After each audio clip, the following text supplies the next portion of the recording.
falsehoods, falsehoods, Duterte on Netflix's Patriot Act, MANILA, Philippines. Malacañang slammed American comedian Hasan Minhaj for his latest episode of Netflix's political satire show Patriot Act, where he presented erroneous narratives about President Rodrigo Duterte and Philippine politics.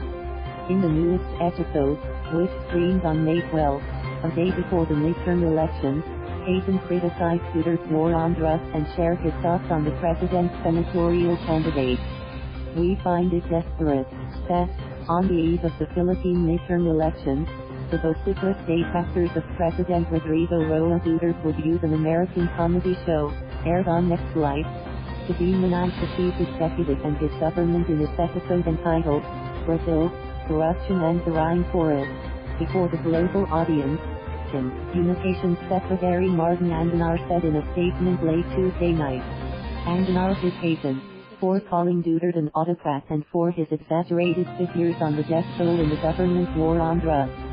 Mr. Hasan Minhaj, an American comedian and host, maliciously implied that President Duterte is an autocrat who, every so often goes on a killing spree, he said. He cited an exaggerated figure 27,000, which is way higher than the official figure to besmirch the government's campaign against illegal drugs, he added. Citing government data, Andanar said, there are about 5,050 drug personalities who died during the 115,435 anti-drug operations from July 2016 to November 2018.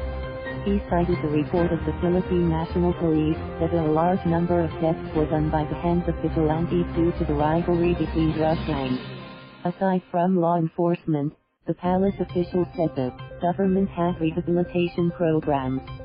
Since Duterte assumed the presidency in 2016, he said there were about 303,533 individuals who graduated from these rehabilitation programs. "We express outrage that such erroneous narratives, obviously peddled by anti-Duterte haters and trolls, would find their way to the gullible TV host and his comedy show and unwittingly pair these falsehoods to an audience unaware of the real. For in the Philippines," he said. Andanar cited recent surveys that show 6 out of 10 Filipinos say illegal drug users in their areas, attesting that the campaign is effective. He added that 7 out of 10 Filipinos mentioned that the Duterte administration is serious in solving the killings in the country. With regard to the root cause, which is poverty, he said, the Duterte administration remains committed to bringing comfortable lives for all. He again cited the latest survey, which shows that hunger incidence among Filipino families decreased to 9.5% while adult joblessness dropped to 19.7%. In his video, Hasan also criticized Duterte's endorsement of some senatorial candidates. The Philippines, like the USA, is a country where democracy is vibrant and the will of the people reigns supreme. Ultimately, it is the Filipino people who will choose their own set of leaders and we simply have to respect the results of the elections, Andanar said. He said the results of the midterm elections, which show Duterte-backed candidates dominating the Senate's top 12, proves Filipinos still support Duterte. The president called on the public to vote for those who support his measures to uplift people from poverty and have a stable, comfortable, and peaceful life that they deserve.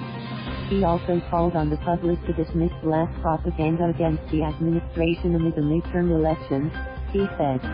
The preliminary results of the nationwide polls affirms that the public indeed heeded the president's call.